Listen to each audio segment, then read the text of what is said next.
Boa noite, pessoal. Boa noite. Agora sim, obrigado.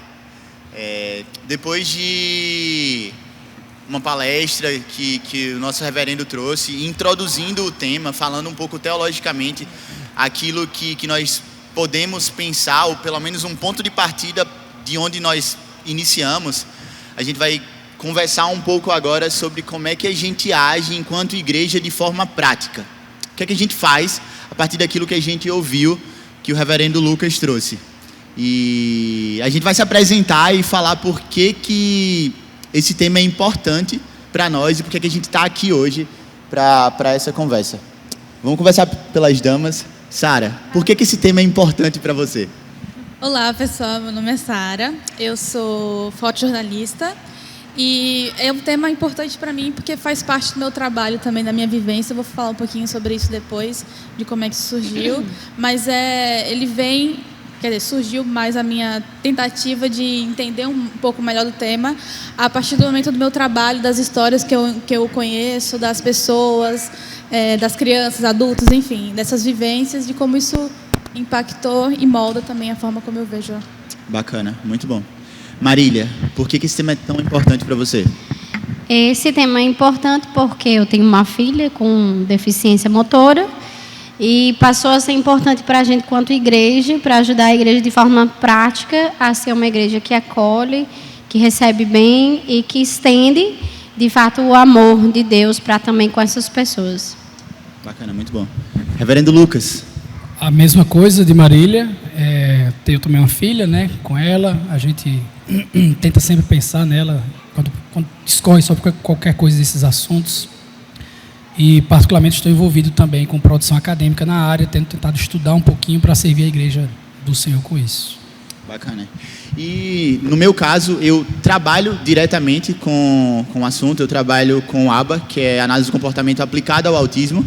Então, eu trabalho com crianças com autismo, crianças neurodivergentes. Então, para além do âmbito profissional, é importante para mim pensar no âmbito eclesiológico, enquanto igreja. Como é que a gente pode agir, como é que a gente pode incluir e acolher essas pessoas e suas famílias verdadeiramente enquanto cristãos. Gente, muito bom. E antes da gente passar para as nossas perguntas aqui, para a gente conversar um pouco, eu queria que vocês vissem que tem um número aqui, tem um número de celular, de WhatsApp, que vocês podem fazer perguntas. Então, se você tem alguma dúvida, de repente alguma sugestão, faz para a gente que a gente vai discutir um pouco essas perguntas aqui. E é importante falar que talvez não tenhamos as respostas das perguntas que chegarem aqui. E é por isso que a gente está começando essa discussão hoje, para que a gente possa, a partir dessas perguntas que talvez não forem respondidas, ou das práticas com as quais nós não estamos habituados ainda, a gente comece a pensar o acolhimento das pessoas com deficiência e de suas famílias. Então a gente vai pensar junto, não é algo que a gente vai fazer sozinho aqui, mas a gente vai fazer em conjunto com vocês, em conjunto com a igreja. Algum acréscimo, reverendo? É isso? Liberado? Então vamos lá. Primeiro para Marília. Marília, você é mãe. Você é mãe de uma criança com uma deficiência física. E o que eu queria saber é o que já aconteceu, ou quais tipos de situação já aconteceram que você percebeu essa dificuldade de acolhimento, essa dificuldade talvez de entender a deficiência, e o que você pensa que a gente, enquanto igreja, poderia fazer nesse sentido? Então, eu acho que nossa família tem sido abençoada.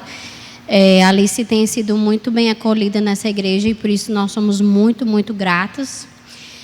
Eu tenho várias pessoas aqui que acolhem ela no dia a dia ou até mesmo na igreja e isso nos abençoa muito. Eu vou citar algumas situações, algumas pessoas que eu acho que a igreja toda vê, mas uma pessoa que cola em mim é Jenny. Jenny colou em mim. E como isso aconteceu? Jenny chegou para mim e falou assim, eu quero lhe ajudar. Como que eu posso lhe ajudar? E foi exatamente isso que a gente fez. Jenny passou aí na minha casa, ela passa tempo comigo, ela aprende como lidar com a Alice, ela vê as dificuldades que ela tem e como nós lidamos com ela em casa.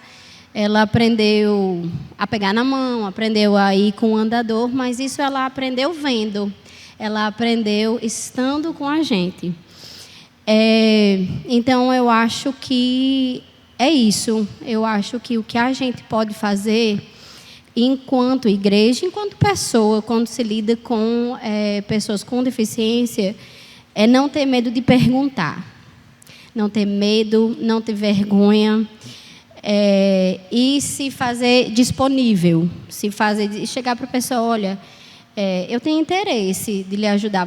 Como é que eu posso lhe ajudar? E isso, eu fiz isso. A deficiência, é engraçado, ela já chegou na minha vida há alguns anos atrás, quando eu morava ainda em Parnamirim.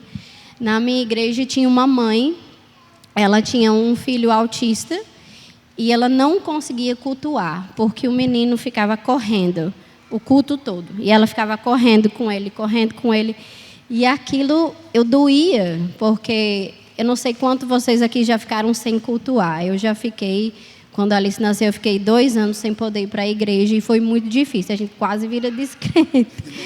Fica muito difícil. Pastor? Mas é porque a gente não podia ir mesmo. Mas aquela mãe não conseguia sentar e assistir a pregação. E eu cheguei para ela e falei, Claudinha, como eu posso lhe ajudar? Eu vejo que você não consegue cultuar. Como eu posso lhe ajudar? E ela disse para mim, Marília, você precisa conhecer Davi. Você precisa passar tempo com ele. Então, eu passei a ir na casa dessa família, passar tempo com eles, via, né, como eles lidavam e tudo mais. E, aos pouquinhos, eu passei a ir com ele na salinha. Aí eu fui, ela foi comigo. Depois, e quando eu saí lá de Parnamirim, que eu vim morar para cá, eu já estava ficando com o Davi na salinha. Então, assim, é isso. É passar tempo, é conhecer, é ter relacionamento intencional. E isso vem dos dois lados. Isso eu digo, a pessoa que quer ajudar, tem que vir, tem que perguntar.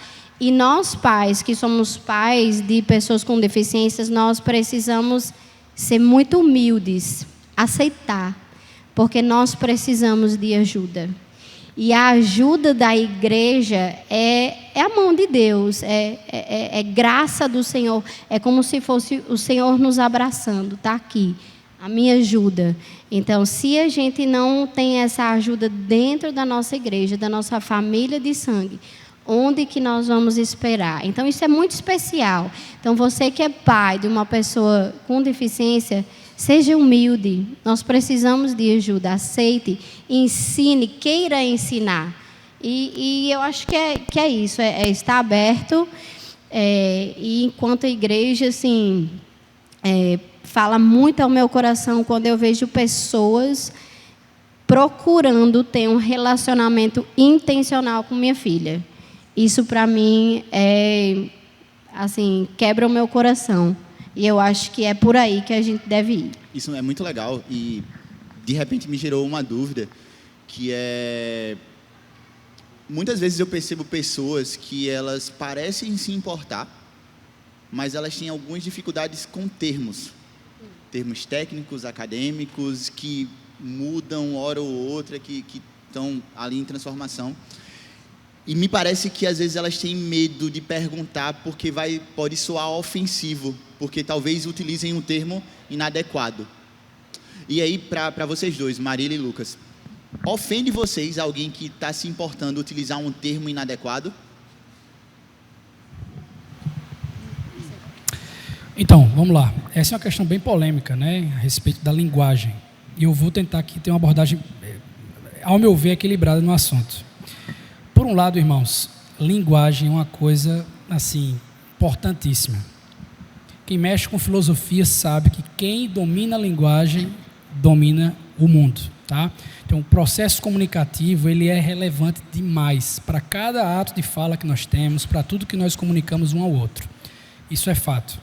Agora, nós precisamos nos comunicar de uma forma inteligível que as pessoas compreendam, que mantenham o diálogo aberto, que tudo seja resolvido no comunicador e naquele que está recebendo a comunicação. O que acontece hoje, especialmente, é que quando a gente fala de deficiência, por exemplo, as pessoas estão associando muitas dessas coisas à identidade do ser humano. Então, existe muita política identitária, existe muita gente querendo associar um termo ao que você é. Então, se você chama alguém de deficiente, por exemplo, já liga o alerta. Poxa, isso não é o que eu sou.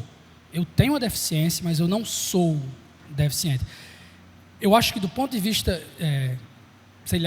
pessoal, eu acho que a linguagem assim, é muito importante, mas esse é um problema que eu não preciso me preocupar em primeiro lugar, sabe? Eu tenho que me preocupar em comunicar com a pessoa, em saber conversar e principalmente em ser um agente de educação. Se for o caso, dizer, olha, não precisa chamar assim, ou não tem problema chamar assim, acho que é uma questão pessoal. É muito perigoso a gente andar nesse terreno dessas políticas que são feitas, para que a gente não seja associado com o grupo A, com o grupo B, ou o grupo do mimimi, ou o grupo que também não tem problema falar sobre isso. A gente tem que ter a oportunidade de educar, tem que ter sabedoria e pesar essas duas coisas. Fala. Não, é como o Lucas disse, não é a coisa mais importante, mas é importante, porque é importante para eles, ou pode ser muito negativo para eles ouvir uma certa palavra. Então, eu já andei nos dois lados. Eu já fui aquela que fiquei muito irritada e quis ficar brava com a pessoa e não sei o quê, ser capacitista e aquela coisa toda. Eu acho que não é por aí. Uma frase que Lucas sempre me fala: a gente não está aqui para revolucionar, a gente está aqui para reformar, para ensinar. E aí, a partir disso, eu tomei uma outra atitude, né? Por mais que talvez dentro me doa, aquela pessoa não sabe. Eu mesma já usei algumas palavras. Então, muitas vezes, não é maldade, é porque a pessoa não sabe. Então, você não precisa ficar tão chateada, dizer, olha, eu entendo, eu também já usei essa palavra, mas tem uma palavra melhor, não chama de aleijado, chama de pessoa com deficiência motora, não chama de mongoloide. Essa palavra não é mais usada hoje em dia, entendeu? Então, aproveita, como o Lucas falou antes na palestra, aproveite para ensinar.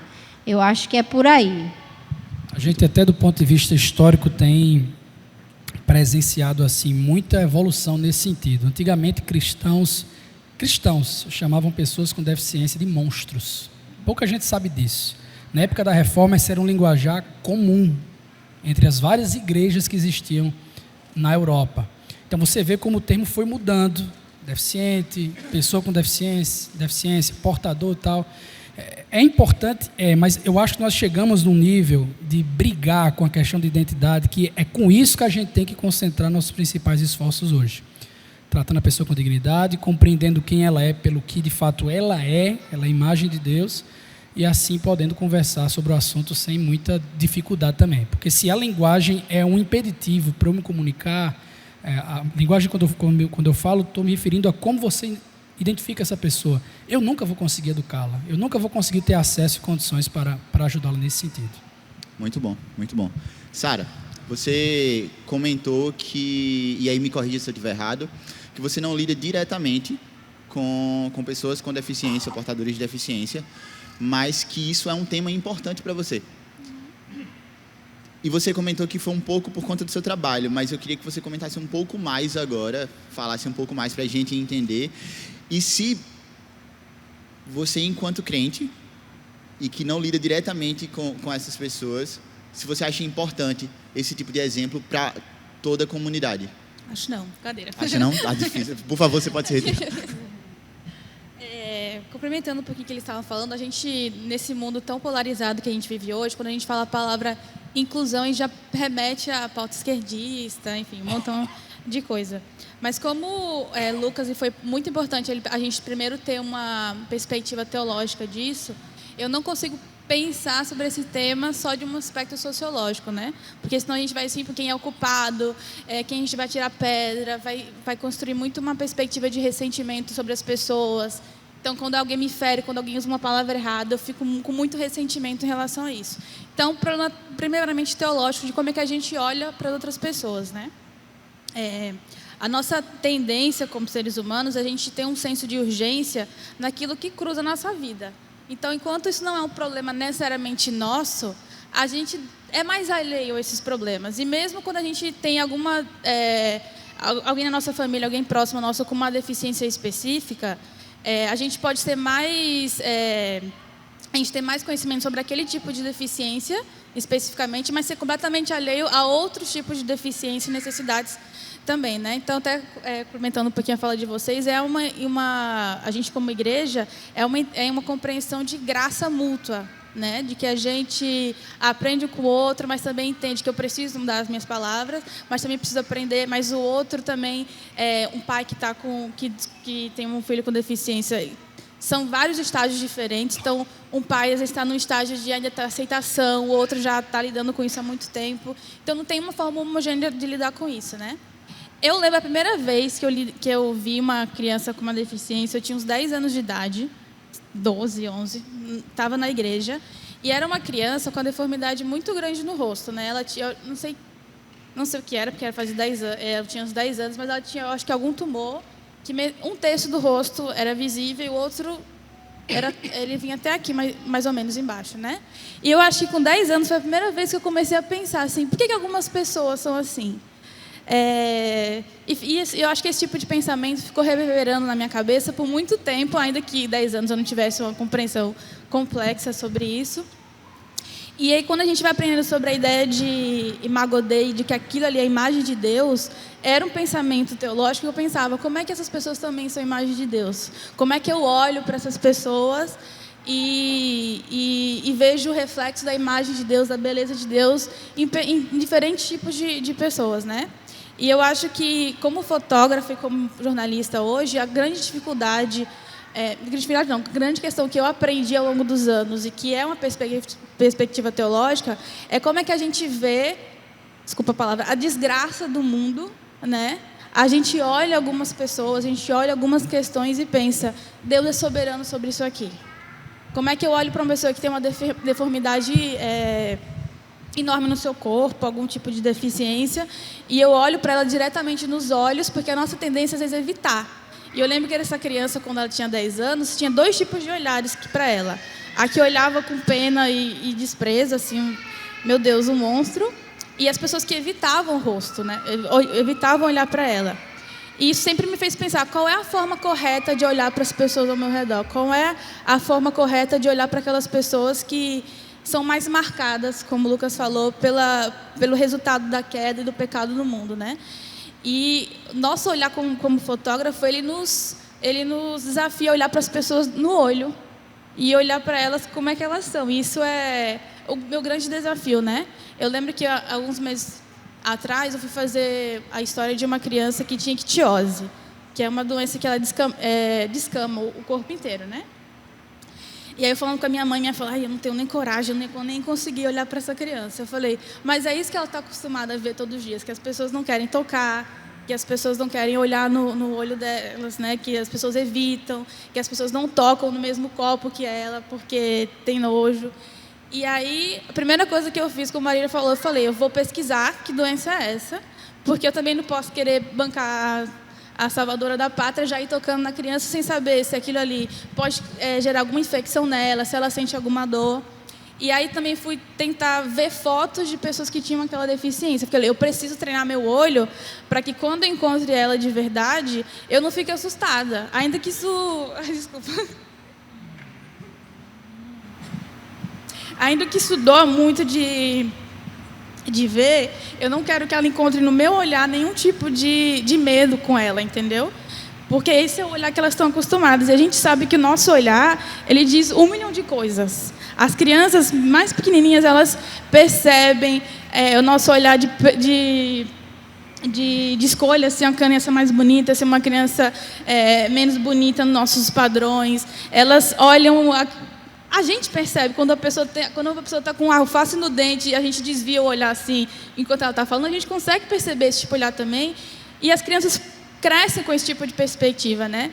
E aí, a grande questão é como é que a gente olha uns para os outros, como é que a gente encara a feiura do pecado impressa nos seres humanos, e eu ainda consigo ver Deus ali, né? A imagem de Deus impressa naquela pessoa, independente de que marcas ela carrega.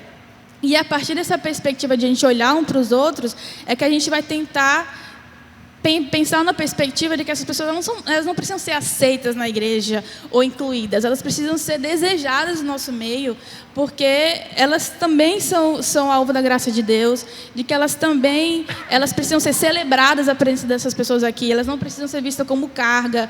Então, mesmo que a gente precise mudar a ordem de uma sala de aula, isso não é visto como carga na vida de um pai, não é como se ele estivesse atrapalhando a ordem do culto, nada disso. A gente celebra a vida dessas pessoas, né? E eu acho que isso tudo começa quando a gente consegue enxergar o nosso olhar para ver uns aos outros mesmo, né? Desculpa se eu me estendi muito. Não, perfeito. E eu queria pensar agora um pouco no sentido da nossa formação enquanto igreja, que vem de uma parte mais educacional, que vem mais da liderança, não é? Essa formação pedagógica da igreja, o ensino das escrituras. Lucas, qual que é o papel da liderança da igreja no ensino e nesse acolhimento e na inclusão de fato? Existe alguma responsabilidade da liderança da igreja ou é algo que só profissionais e pessoas que lidam com a deficiência que deveriam pensar? Então, a Bíblia coloca como responsabilidade do pastor expor todo o desígnio de Deus, tá? Então, ele tem que falar sobre tudo que consta na Escritura. A gente fala muito de pregação expositiva na nossa igreja, como é bom pregar sequencialmente, texto a texto, verso a verso. É ótimo, mas isso significa que nenhum assunto pode ser pulado. Quando o assunto surge ali sobre divórcio, tem que falar sobre isso. Quando surge sobre, a homossexualidade, teve recentemente aqui na igreja, a gente vai falar sobre isso. Quando surge sobre deficiência, a gente tem que falar sobre isso. Por outro lado, o pastor não é um especialista em tudo. Ele não conhece tudo. Ele precisa ser humilde o suficiente para contar com a ajuda da igreja, para ler material diferente, para ser compreendido pelos irmãos, caso, até eventualmente chegue a se equivocar. Mas, para mim, não há dúvida que a melhor forma de você implantar uma cultura na igreja é de cima para baixo, é do púlpito para o resto da igreja. É claro que qualquer ministério de misericórdia pode começar de forma orgânica, irmãos se organizando, um grupo senta e começa a planejar visitas, programas específicos. Isso pode acontecer. E queira Deus que isso aconteça de forma natural em nossa igreja sempre. Mas, do ponto de vista de ensino, e essa é a pergunta, há uma responsabilidade do líder. Não diria nem só do pastor, mas do líder de saber como lidar com esses assuntos e tratar de forma mais docente, equilibrada, cuidadosa, com instruções para a igreja. Muito bom, muito bom. E agora uma pergunta aos três, de forma um pouco mais prática. Que mudanças, pequenas ou grandes, a gente poderia ter na nossa própria comunidade, pensando nesse acolhimento, nessa inclusão na nossa igreja? O que é que vocês pensam? O que é que vocês olham? Vou começar, depois você... Eu acho que, inclusive... Depois eu concordo. Depois vocês complementam, né? Eu acho que um dos primeiros passos é isso que a gente está fazendo, que é falar sobre o tema, conhecer as famílias, quem são, porque a gente vive numa comunidade tão grande que a gente não sabe nem quem são as famílias, né? E eu vou falar de uma dificuldade particular minha, né, que eu preciso tratar, que eu tenho muito medo de incomodar as pessoas, né?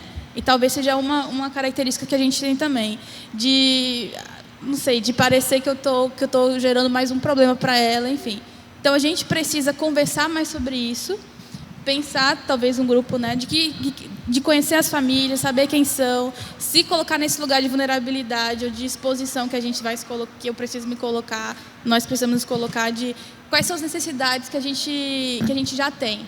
A gente não precisa pensar, às vezes, necessidades que a gente não tem ainda na igreja, né? Mas quais são as necessidades que a gente já tem aqui, o que a gente pode fazer em relação a elas, conversar sobre o tema, não pensar apenas num grupo específico que vai se formar de 20 pessoas e esse grupo de 20 pessoas que vai pensar sobre o tema, mas como é que a gente integra a igreja de forma geral, né? Porque quando a gente pensa isso de uma forma da igreja como um todo, a gente vai entender que a gente vai ter que se incomodar, não as pessoas envolvidas, as famílias, mas a gente tem que se colocar no lugar de desconforto, né?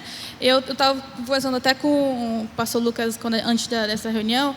Se a gente pensa um dia a gente colocar um intérprete de Libras aqui na igreja, isso muda a forma como ele prega também, como é que ele escreve o texto, que tipo de palavras ele vai ter que usar ou vai ter que evitar, porque o intérprete precisa de mais tempo para interpretar isso aqui. Então, muda toda a nossa cosmovisão no sentido de igreja mesmo, de se deixar ser perturbado pelas mudanças que uma igreja mais inclusiva precisa ter, sem ter que fazer com que as pessoas se sintam uma carga ou se sintam atrapalhando o culto, mas falar sobre isso e que isso seja parte de toda a igreja também.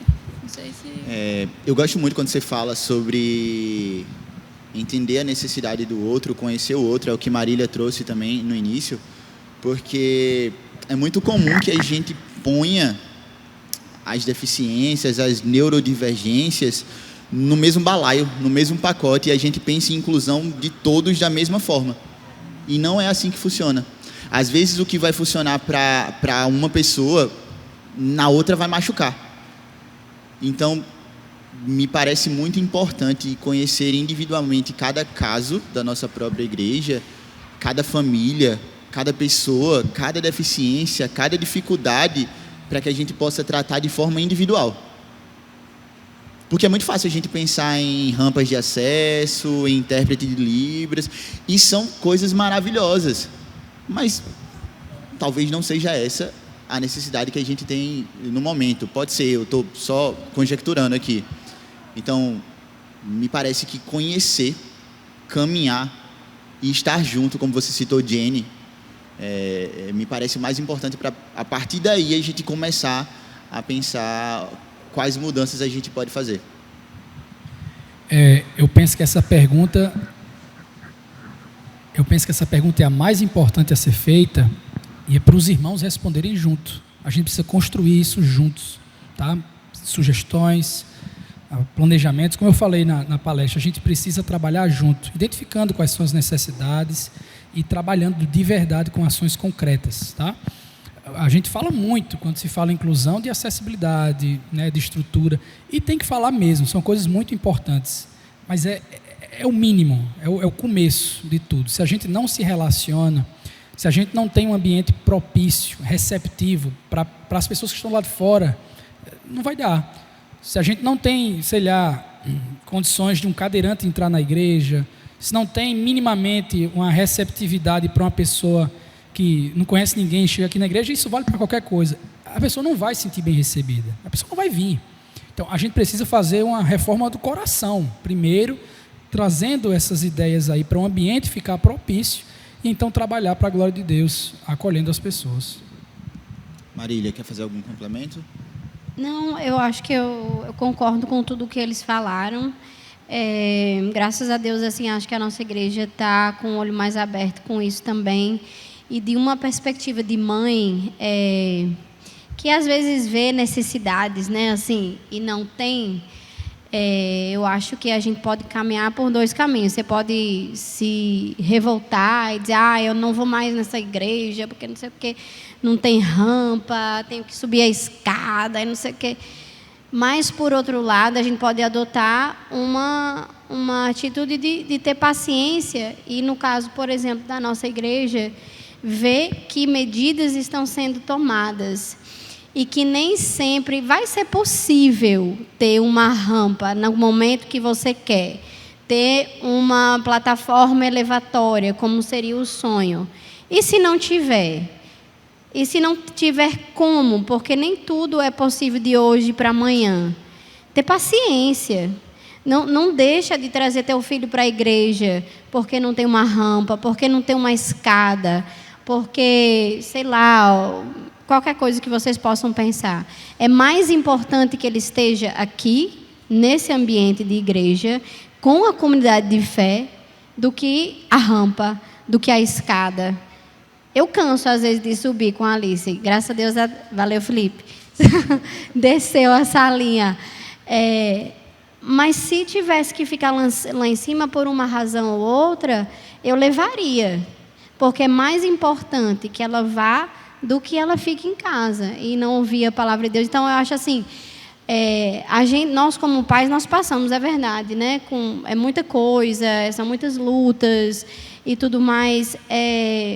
Mas, assim, vamos ter paciência, vamos conversar, vamos deixar as pessoas conhecer as necessidades e saber, porque foi o que eu ouvi, que daqui para lá tem-se a intenção de adaptar, de acessar, né, de tornar acessível. Mas tem que ter paciência, porque tudo, né, é tijolinho após tijolinho. Então, assim, isso eu queria deixar esse recado. Às vezes, o ambiente não vai estar perfeitamente acessível, mas faça o que você pode. Você pode levar, você pode pedir ajuda, é desse jeito. Muito bom. Chegou uma pergunta interessante aqui, e aí eu não vou destinar a nenhum dos três, mas quem tiver à vontade para responder. Como a igreja, como um todo, como é que a gente pode lidar com crises de pessoas neurodivergentes? Com choro, agressões heterolesivas ou autolesivas, que de repente podem atrapalhar o nosso culto. Porque você falou, Marília, sobre pessoas que às vezes evitam de estar no culto porque o filho pode entrar em crise, algo nesse sentido, e aí como é que a igreja olha? A criança dá um grito lá atrás e todo mundo já... Meu Deus, o que é que está acontecendo? Que pai desnaturado, que criança mal educada. Como é que a gente lida com isso de forma mais prática? Como é que a gente pode começar a pensar essa questão? Eu vou dar minha opinião, mas depois eu queria ouvir a tua. A minha? Qualquer coisa eu chamo Thaís ali, tá tudo certo. Gente, essa é uma questão muito delicada, tá? Mas, novamente, em primeiro lugar, nós precisamos conhecer as pessoas. Nós precisamos conhecer as necessidades das pessoas. Se eu conheço fulano, se eu conheço cicrano, sei do seu comportamento, sei de algum momento de desregulação, eu estou muito mais preparado para agir com misericórdia, para ensinar, para ter até soluções, talvez não me venha na cabeça agora, tão fácil, para que naquele momento eu consiga sanar essa situação, tá? Evidentemente, existem coisas no culto, no ofício pastoral, naquilo que a gente vivencia com a igreja, existem coisas que são mais difíceis de serem mudadas, e a gente precisa ter cuidado com isso, sim, mas do ponto de vista de conhecer fulano, cicrano, eu conheço a necessidade dele, eu sei como minimamente eu consigo deixá-lo à vontade, recebê-lo, compreender o momento, e eu trago uma rede de apoio para pais, para filhos, para todo mundo, para que a situação fique pelo menos controlada. Como a gente faz isso? Novamente, é uma questão de construção, de sugestões.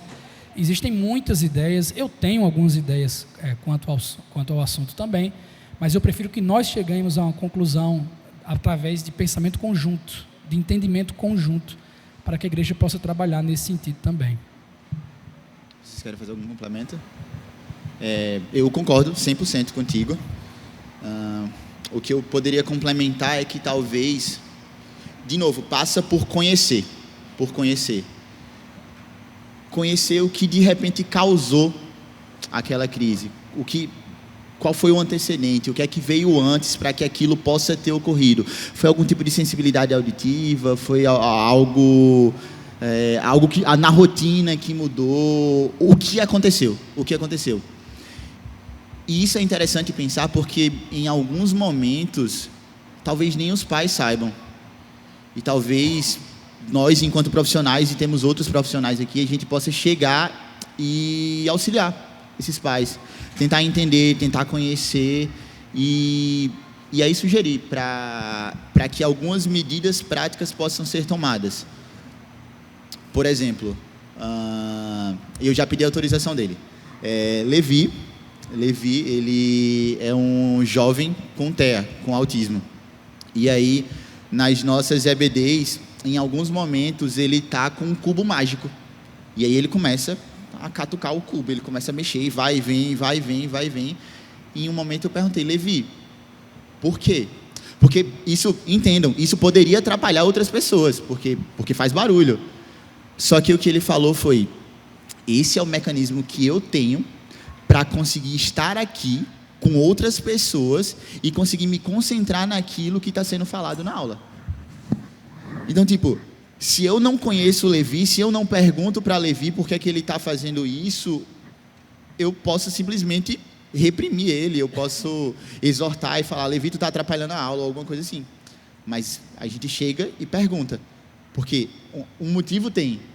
E Levi, como já é um jovem, já tem algum conhecimento sobre ele mesmo também, ele já tinha esse mecanismo para que ele conseguisse lidar com essa situação. Mas nem todos têm, nem todos conseguem. Existem suportes diferentes, existem deficiências diferentes. E aí, de novo, passa pelo que a gente está falando. É conhecer. Conhecer, conhecer, conhecer. E não é simplesmente conhecer de tipo, chegou aqui na igreja e eu pergunto como é que tá, como é que foi a semana, o que é que tá difícil.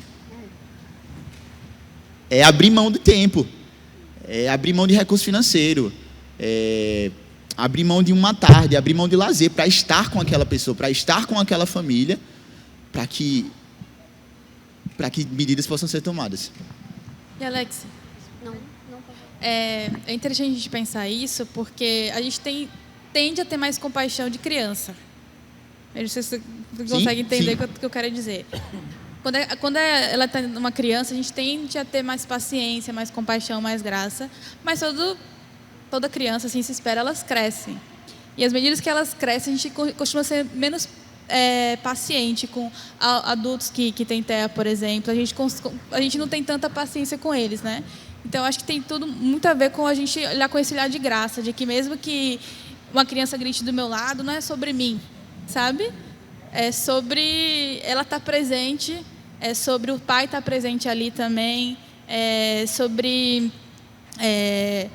um culto que é para todo mundo, não é meu, não é minha paz interior, sabe? E isso começar a se estender como um exercício mesmo a todas as pessoas, mesmo que seja um adulto que tenha comportamentos que talvez eu não goste, mas que não é sobre mim, no final das contas. Nem o culto, nem no momento de culto específico aqui dentro, nem no mundo lá fora, porque a gente também é igreja no mundo lá fora, né? Então, a gente não adianta nada a gente ter um comportamento todo bonito dentro da igreja se quando a gente chega lá fora a gente não consegue respeitar uma vaga, se a gente não tem paciência com os pais, se a gente olha com cara feia para outras pessoas que talvez não sejam nossos irmãos na fé, ou talvez sejam, porque a gente não sabe, e a gente não conseguir estender esse tipo de graça também em todos os outros lugares, né? Muito bom. Marília. Eu só queria complementar algumas coisas. Partindo da tua pergunta, sinceramente, eu não sei se hoje nós estamos preparados. Mais para não do que para sim, talvez. E aí tem duas coisas. Primeiro, esse aqui é um pontapé inicial, é para isso que a gente está aqui.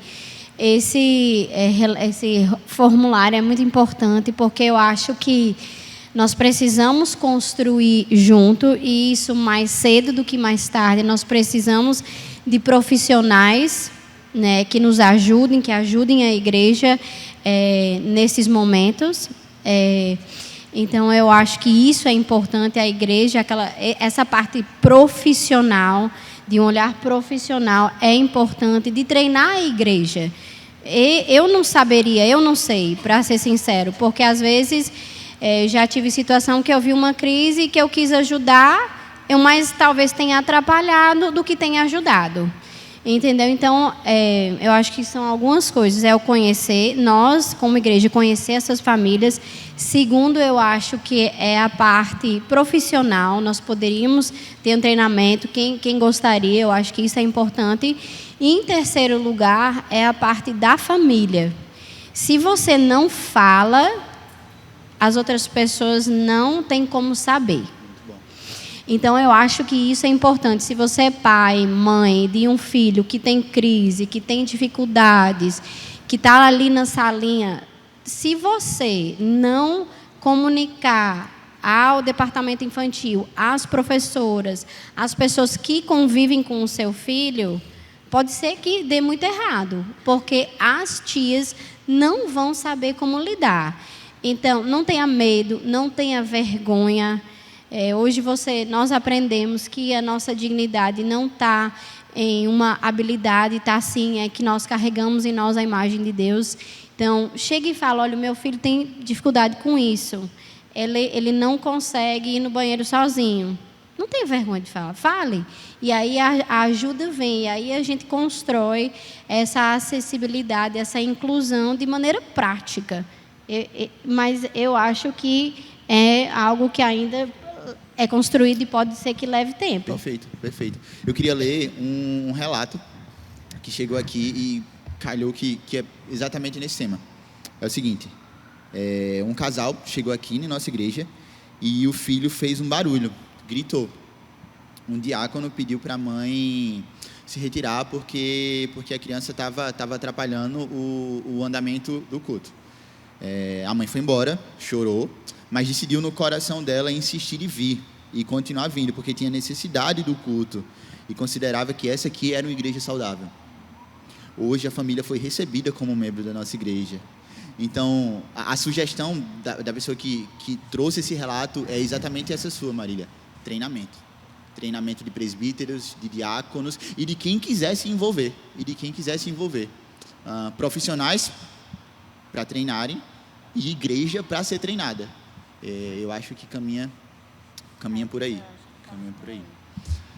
Lucas, chegou uma outra pergunta interessante.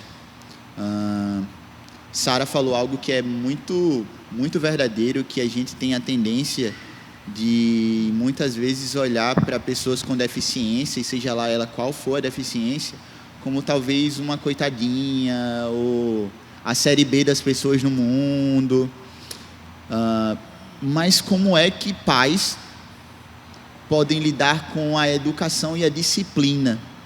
E agora falando de crianças e adolescentes, tem que ser mais cauteloso, a disciplina também é para elas, existe um limiar entre disciplina e educação. Como é que tu acha enquanto pastor? Tá, vamos lá. Existe essa visão da extrema compaixão, da extrema misericórdia, a ponto de você enxergar como um coitado, uma pessoa que está ali, enfim. Eu acho que compaixão e misericórdia tem sempre que existir, irmãos. Existe uma ala que tem uma cosmovisão até diferente, que eu não coloquei na palestra, que defende que deficiência é algo normal no mundo normal. Não há nada errado no mundo, não há nada errado com as chamadas deficiências, o que é algo assim bem equivocado, tá? Porque você não nega fragilidade, você não diz que deficiência é uma bênção, tá? Você não pede a Deus que tenha essa característica, como essa turma defende.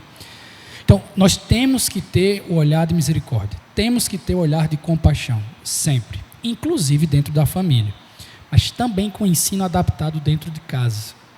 Isso passa pelo conhecer a pessoa e pressupor teologicamente que ela, seja lá o que enfrente, ela é pecadora. Então, como é que eu consigo diferenciar esse comportamento aqui da deficiência em si ou de um procedimento pecaminoso do coração dela? Eu tenho que conhecer, eu tenho que vivenciar, eu tenho que ter tempo com ela, eu preciso descobrir quem é minha filha, quem é meu filho, as disposições do coração dele, e com o tempo eu vou fazendo isso aí. Tarefa fácil não é.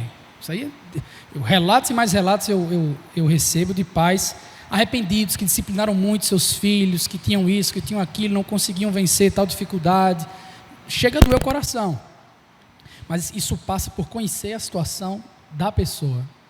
E tenha certeza, o pai que conhece seu filho, por mais que tenha situações específicas, ele sabe identificar quando ele está pecando também.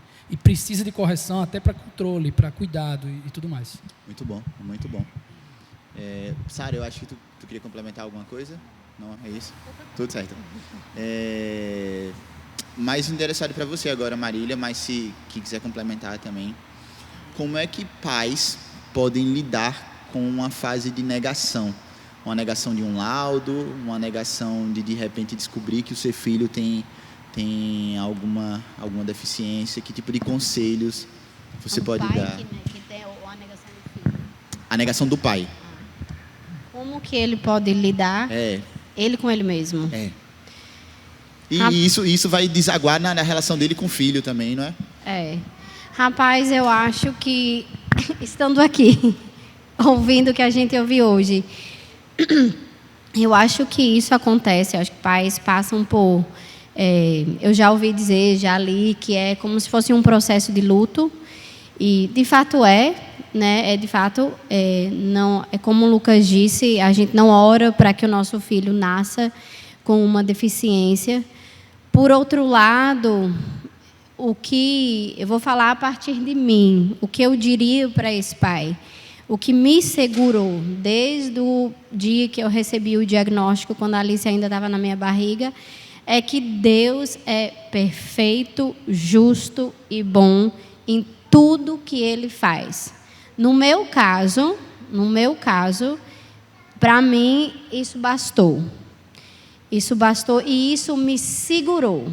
E ainda me segura, dia após dia, diante das dificuldades. Quando você sabe que Deus é bom, que você crê nisso de verdade, você meio que abafa as suas emoções, os seus sentimentos, no sentido de colocar eles na obediência ou na submissão da verdade da palavra. É isso que eu faço. Eu não nego a deficiência da minha filha, eu não nego que isso é difícil, eu não nego que ela vai passar por coisas difíceis, mas eu trago para mim a verdade da palavra de Deus, que Deus é bom, justo e perfeito em tudo que Ele faz. Alice não pode caminhar, talvez sem a ajuda de um andador. E, graça de Deus, ela tem um andador. A Alice talvez não vai dançar balé. E isso é o que ela precisa? Não. O que a Alice mais precisa é de Jesus Cristo. Então, assim, isso é a minha vivência. É isso que eu diria para um pai. É colocar Deus na jogada. É o caráter de Deus que segura nesses momentos. Você tem que pregar para o seu próprio coração isso dia após dia. Sara, Lucas, vocês querem complementar? Eu acho que essa é uma questão também muito importante, porque às vezes essa fase de negação, de não aceitação demora muito, prolonga muito o luto da família, e quando ela menos percebe, isso chega no filho, e o filho passa a se sentir não aceito, como se não fosse bom o suficiente, como se não fosse bom para os seus pais. Então isso é muito perigoso. Nós temos que crer no que a palavra de Deus nos ensina. Deus não erra. Deus não erra. É claro que nós temos sonhos, nós idealizamos uma família desse jeito, um emprego assim, tudo perfeitinho. Mas a vida está quebrada, irmãos. O mundo está quebrado. Todas as áreas da nossa vida vão testemunhar disso. Então, quanto mais nós nos lembrarmos dos ensinos das Escrituras e ficar sempre martelando isso na nossa mente, melhor. Deus vai amolecendo nosso coração, até chegar o momento que você, como crente que vai agradecer a Deus por Ele ter colocado seu filho na sua vida. Porque se fosse talvez na família de um não crente, de alguém que não está nem aí, que não tem os fundamentos corretos da palavra, poderia vir a ser uma pessoa esquecida, uma pessoa deixada de lado, sem cuidado. O crente não. O crente todo dia acorda, se pergunta: Senhor, eu posso cuidar da minha filha hoje? A resposta nunca vai ser não. Eu posso amar meu filho hoje? A resposta nunca vai ser não. Então, quanto mais a gente se cercar da palavra, do ensino correto, da boa teologia da Escritura, e passa isso para o filho: eu aceito você, eu amo você do jeito que você é, melhor. Isso vai fazer bem para todo mundo. Pode sim. Eu acho que outra coisa importante, é algo que a gente faz, ensinar as crianças desde muito cedo que eles têm uma deficiência, não ter medo de falar sobre isso, cuidar como se fala, para que ela não ouça de outras pessoas de outro jeito. Então, é importante os pais. Isso Lucas falava para mim. Você precisa, logo quando ela era muito pequenininha ainda, você precisa ter essa aceitação. Você precisa no seu coração estar satisfeito e contente em Deus, porque você vai ter que ensinar a sua filha. E foi aí que a gente, né, obviamente que foi estudando e tudo mais, e vai ensinando ela. A gente fala, hoje ela mesma fala que eu tenho mielomeningocele, e ela vai crescendo com isso. A gente mostra, olha, você vê que outra criança anda, você usa o seu andador, e eu acho que é importante ensinar sobre essas diferenças. Outra coisa, eu acho que a gente fala muito, e o objetivo aqui é falar sobre deficiência, mas, meus irmãos, a gente tem esses problemas em todas as áreas da nossa vida, e isso não é diferente. Mas nós, muitas vezes, nós pais, nós idolatramos nossos filhos, nós idealizamos muito, e Deus quer tratar isso também. Então, eu passei por isso, com as verdades, com os choques das coisas que ela não pode fazer. Mas quando a gente coloca isso diante de Jesus, de quem Ele é o que ela não pode fazer? Entendeu? Então, nós precisamos, às vezes, tratar a idolatria do nosso coração e cuidar para não passar isso para eles. Vou só, bem rapidinho, eu lembro quando a Alice era bebê, eu tinha que fazer massagem nas pernas dela.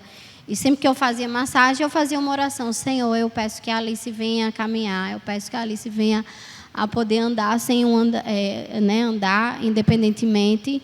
E calma, gente. Agora, cuidado que eu vou dizer. Eu senti, não senti Deus falar, não.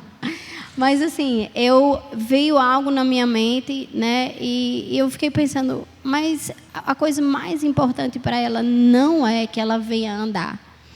O mais importante para Alice e para qualquer pessoa aqui é que ela tenha um relacionamento pessoal com o Senhor Jesus.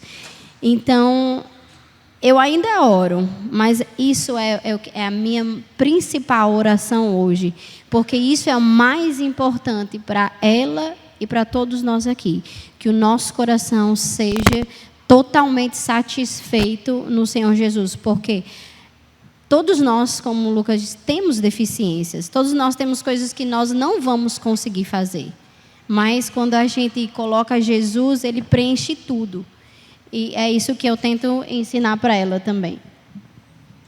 Acho que numa perspectiva, não sei se eu falar alguma coisa equivocada, você me corrija, né?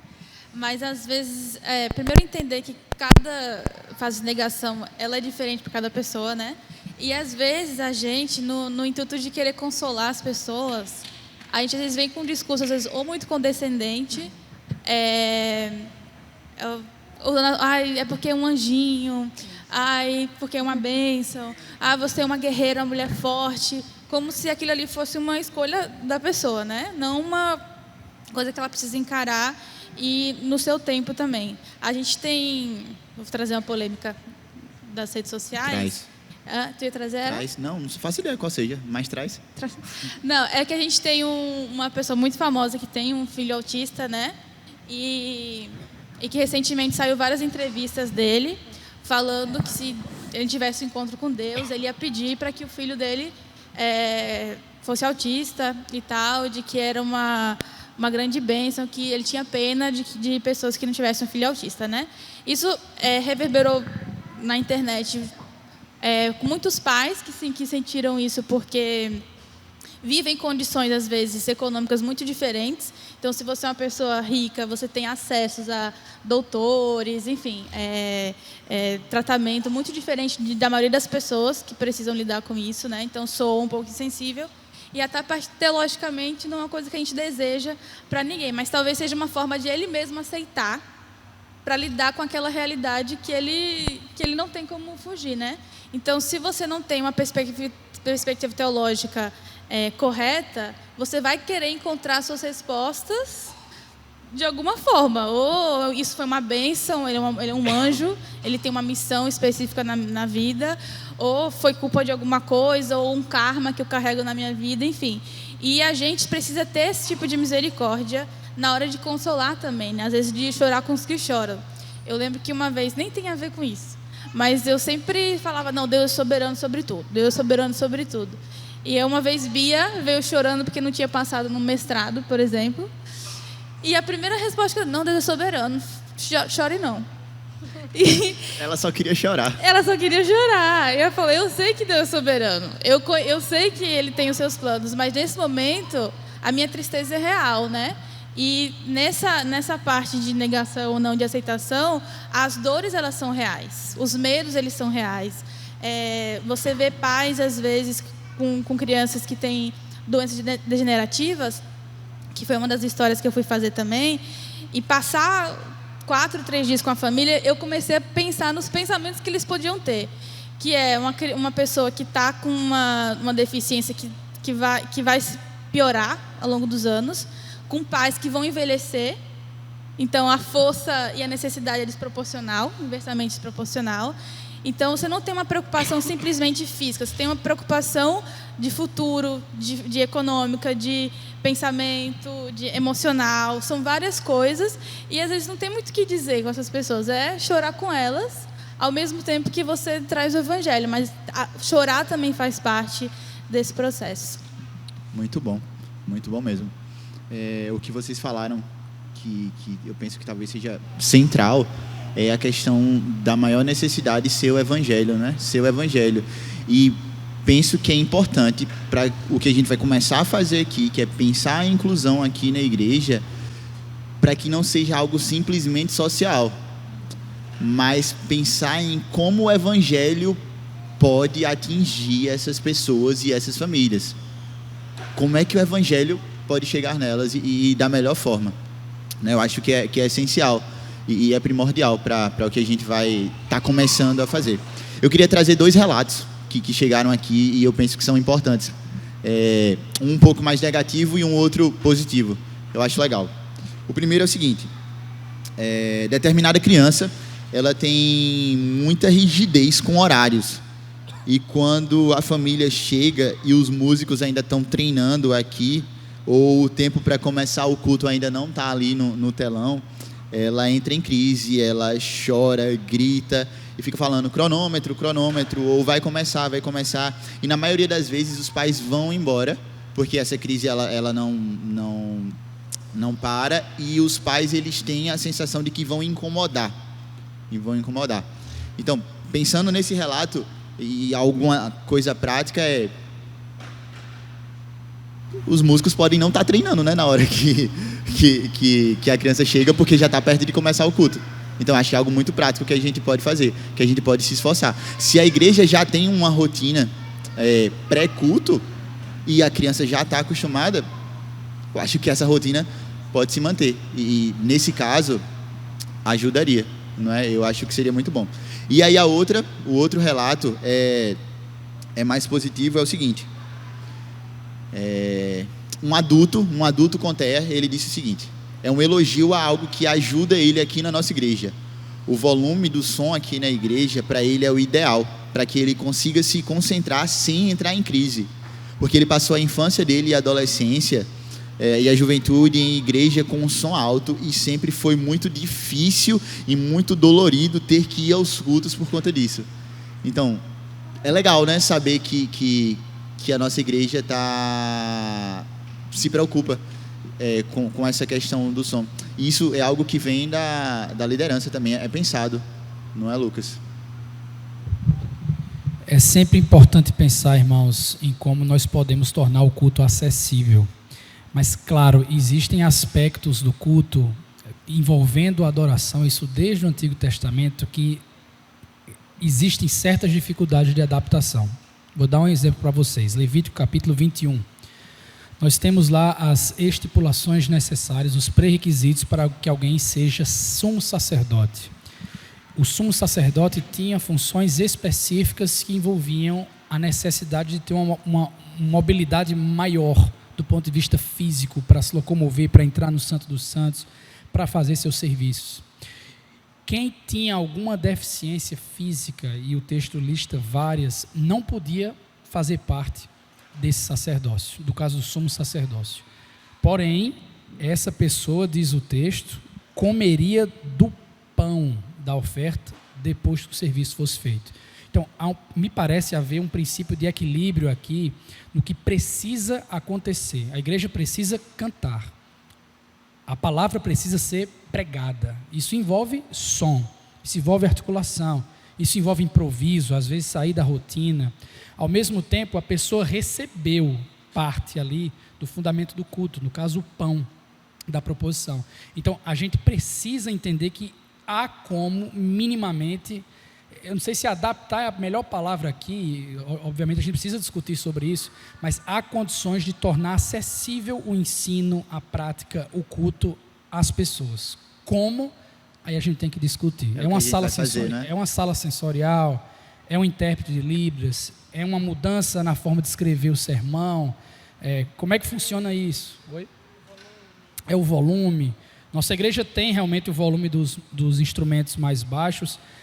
Eu diria que nem em primeiro lugar pensando nisso, embora isso tivesse que estar. Exatamente, a igreja precisa cantar, é o canto congregacional, né? Então, ao mesmo tempo que existe a necessidade dessas coisas continuarem, não serem, entre aspas, mudadas, tem que haver uma adaptabilidade nesse sentido aí, e a Bíblia parece ser bem equilibrada nesse sentido. Muito legal, muito legal. Gente, caminhando para o final, o que é que de fato vai acontecer a partir de hoje, a partir de agora? Você comentou um pouco, né, no início da tua palestra, mas o que é que a gente vai fazer? O que é que a gente vai fazer? O pessoal vai responder o Forms, e aí? E depois? Então, a ideia, gente, novamente, é ser... Eu acho que a gente foi extremamente simples na organização desse evento aqui, para que a gente colete dados, pegue as informações dos irmãos. Quem chegou atrasado aí, depois procura o pessoal da projeção para pegar um QR Code. Nós temos um formulário que foi feito para que os irmãos preencham informações de como pode ajudar, de como é que a gente pode servir junto, enfim, com suas informações profissionais, enfim, qualquer coisa lá você vai descobrir. Preenchendo esse formulário, nós agora vamos coletar os dados e vamos observá-los, pegando o contato de cada um de vocês para que a gente possa se reunir em tempo oportuno para discutir aquilo que a gente conversou aqui, para elaborar propostas, para sugerir algumas coisas, para planejar atividades, para operar algumas ações, mas a gente precisa fazer isso de forma orgânica. Não queremos fazer um departamento, um ministério apenas para a gente. É um grupo temporário, para pensar junto, tendo reuniões de tempos em tempos, montando um projeto para que esse projeto possa avançar, tá certo? A gente quer fazer isso com muito cuidado, escutando todo mundo, chegando a boas conclusões bíblicas, contando com a liderança da nossa igreja, mas a gente precisa fazer isso de forma ordeira, com calma, para não errar, para não ser precipitado e para também não deixar alguém importante de fora, tá? Então, o intuito é, depois daqui, vamos coletar dados para fazer uma reunião e a gente conta com os irmãos. Muito bom. Pessoal, considerações finais. Sara, e aí, o que é que você pode falar para a gente encerrar aqui? Eu ia usar uma figura pentecostal, sim. Eu agradeço a oportunidade. Eu adoro. Não é nem isso, mas que a ideia do grupo é que não fique restrito, como o Lucas falou, mas que possa incendiar a igreja. Era né, que isso faça parte da igreja, arrepiado. Não só de um grupo específico que está sempre pensando sobre isso, mas seja algo que a gente possa, que a igreja toda possa conseguir entender isso de forma orgânica como o Lucas falou. E muito obrigada. Marília, você pode falar mais coisas. Marília? Eu acho que vamos spread the word, espalhar.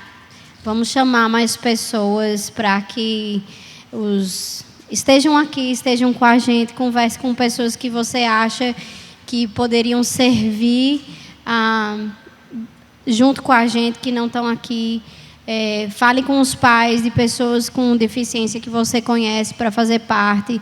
Tem pais, tem pessoas que às vezes ainda estão acanhados, que precisam às vezes de uma conversa mais pessoal. Então, se você conhece esses pais, converse com eles, incentive para estarem juntos.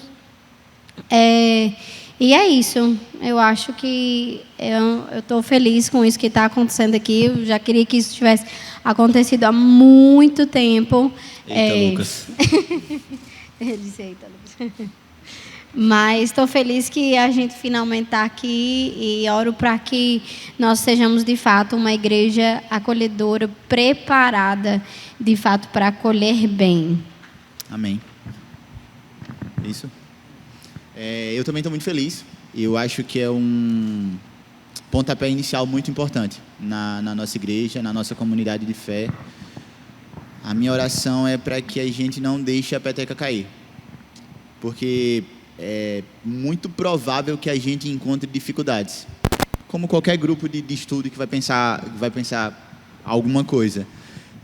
Dificuldade de tempo, dificuldade de agenda, mas que a gente se mantenha firme.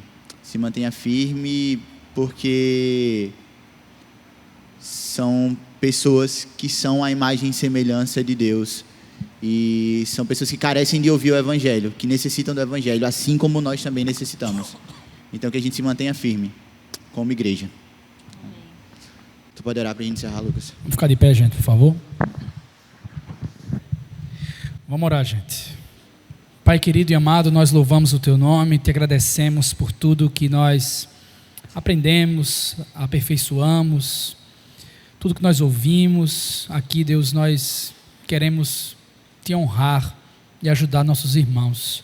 Queremos servir melhor este mundo, Pai, como sal e luz. Para tanto, pedimos que o Senhor nos agracie, nos ajude, ó Deus, com o Teu poder, a sermos uma igreja mais acolhedora, a pensarmos intencionalmente em acolher pessoas com necessidades especiais. Cuida de nós, nos leve em paz para casa, que possamos amanhã voltar e Te cultuar com muita alegria. Te oramos tudo isso em nome do Senhor Jesus. Amém.